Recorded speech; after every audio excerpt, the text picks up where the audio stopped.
जय हिंद दोस्तों, आप सभी का स्वागत है मेरे चैनल रीजनिंग मंडी पर। तो आज के वीडियो में हम लोग आरआरबी ग्रुप डी और एसएससी के कुछ महत्वपूर्ण प्रश्न इस वीडियो में पढ़ेंगे।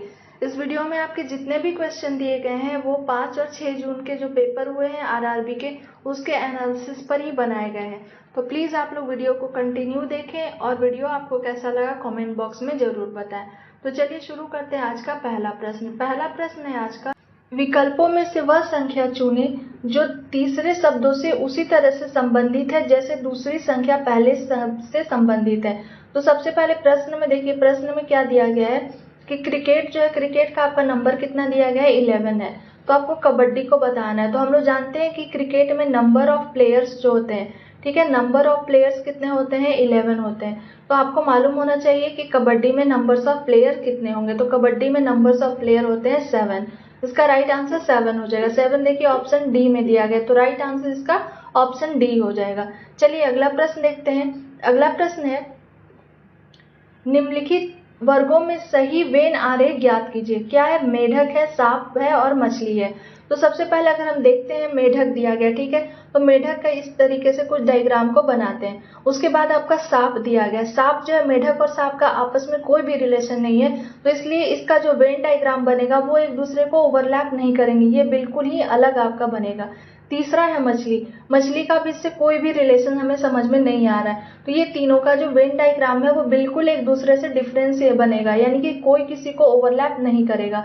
ऐसा फिगर देखिए ऑप्शन सी में दिया गया है। सी में तीनों के तीनों फिगर अलग है, तो इसका राइट आंसर ऑप्शन सी हो जाएगा। अगला प्रश्न चलिए देखते हैं।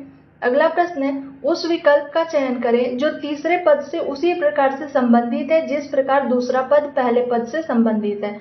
अब देखिए पहला में अब जो प्रश्न दिया गया है वो क्या है, FEAL है। FEAL को क्या लिखा गया, LEAF दिया गया। फिर हमसे क्या पूछ रहा है, EAKT के बारे में पूछ रहा है कि क्या होगा। तो जब इसकी उत्तर आकृति की बात करते हैं तो देखिए इसमें सारे लेटर सेम वही है, बस उनकी जो स्थान है, स्थान को अलट पलट करके लिखा गया है। तो जैसे इसका नंबरिंग कर लेते हैं, ठीक है, 1 2 3 4। F को 1 मान लिए, E को 2 मान लिए, A को 3 और L को 4 मान लिए। अब देखिए L दिया गया यानी कि पहले 4 को लिखा गया, फिर E है यानी कि 2 को लिखा गया, A है 3 को लिखा गया, F है फर्स्ट को लिखा गया। 4 2 3 1, उसी प्रकार से इसे भी हम लोग लिख देंगे। इसका भी नंबरिंग कर लेते हैं, 1 2 3 4। अब सबसे पहले 4 नंबर को देखिए लिखा गया, तो 4 नंबर में क्या है, T है, तो T लिख देंगे। उसके बाद दूसरा नंबर है, दूसरे नंबर पे इसका A है, तो A को लिख देंगे। उसके बाद 3, उसके बाद से जो नंबर दिए गए वो 3 है, तो 3 में इसका क्या है, K है, तो हम लोग K को लिख देंगे। अगला देखिए क्या लिखा गया है, 1 है। 1 में आपका क्या दिया गया है, 1 में है E, तो इससे जो बनेगी शब्द वो TAKE बनेगा। TAKE देखिए ऑप्शन सी में दिया गया, तो इसका राइट आंसर ऑप्शन सी हो जाएगा। अगला प्रश्न देखते हैं। अगला प्रश्न है, नीचे दी गई श्रृंखला श्रेणी में अगली संख्या कौन सी होगी।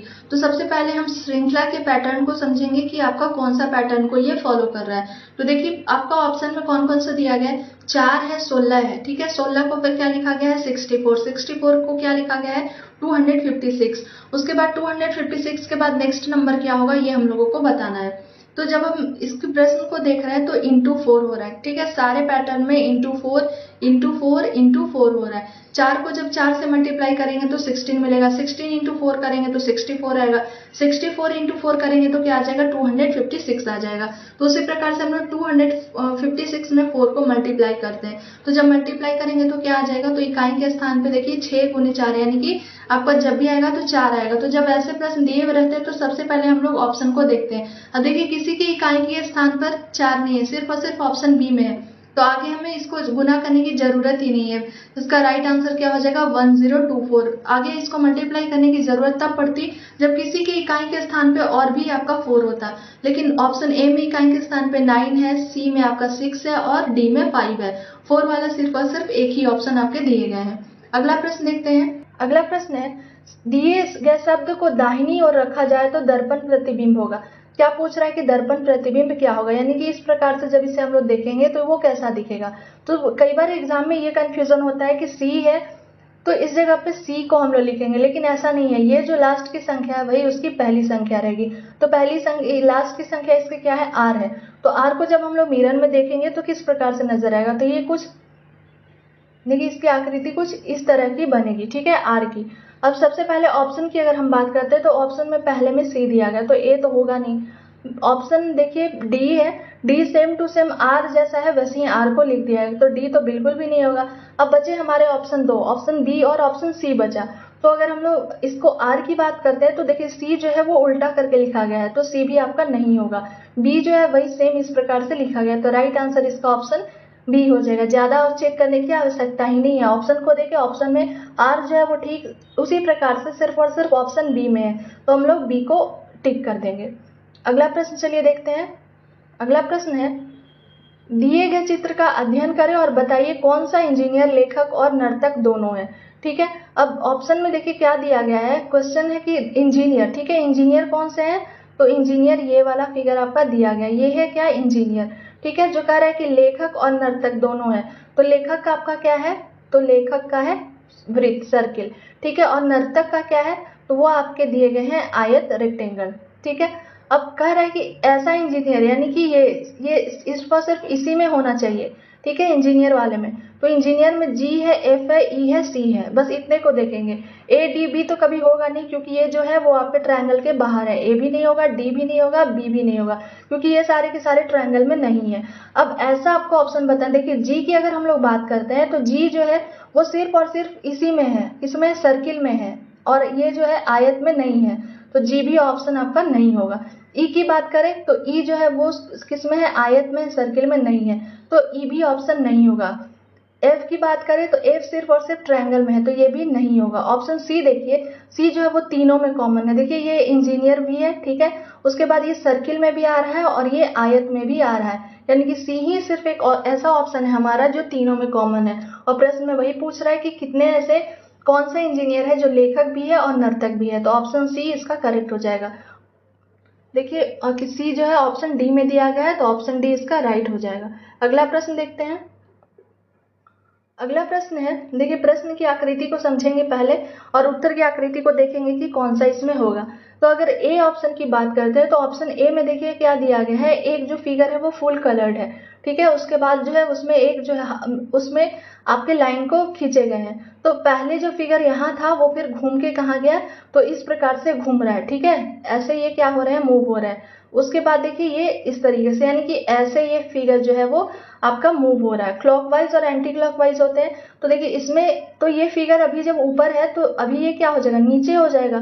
ठीक है, अब नीचे वाले ऑप्शन में सी तो बिल्कुल भी नहीं होगा क्योंकि ये ऊपर है। उसके बाद आपके बचे ऑप्शन ए, तो ए भी नहीं होगा क्योंकि देखिए ए में ये पूरा नीचे नहीं है, तो बचा हमारा कौन सा ऑप्शन बी और डी बचा है। अब इसमें जो लाइनिंग दिया गया है उसे भी समझेंगे, तो लाइनिंग जो है वो क्या है आपके दिए गए हैं, तो ये जब नीचे ठीक इसके सामने आ रहा है, तो ये जब नीचे आएगा, ठीक है, तो नीचे जब आएगा तो ये भी क्या हो जाएगा, इसके ठीक सामने आएंगे, तो ऑप्शन बी इसका राइट हो जाएगा, क्योंकि बी में देखिए ये नीचे भी है और नीचे से जस्ट ऊपर ये इसका ये भी फिगर है, तो बी इसका करेक्ट आंसर हो जाएगा।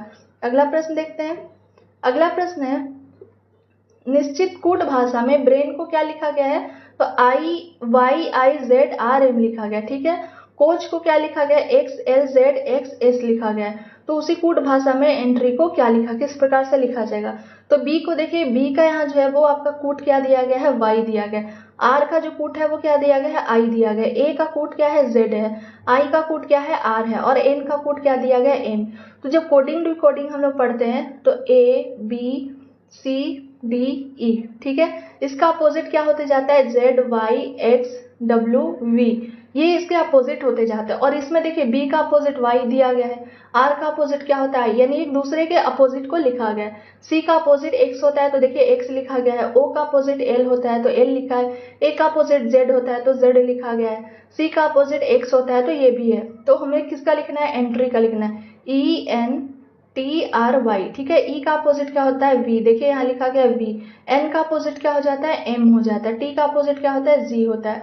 आर का अपोजिट आई होता है और वाई का अपोजिट क्या हो जाता है, बी, यानी कि VMGIV। VMGIV देखिए ऑप्शन डी में है, तो इसका राइट आंसर ऑप्शन डी हो जाएगा। अगला प्रश्न देखते हैं। अगला प्रश्न है, श्रृंखला में रिक्त स्थान को पूरा कीजिए। मोस्ट इंपॉर्टेंट है ये भी काफी, क्योंकि ऐसे पैटर्न पे हमेशा क्वेश्चन आपके रेलवे के एग्जाम में, SSC के एग्जाम में पूछ रहे हैं।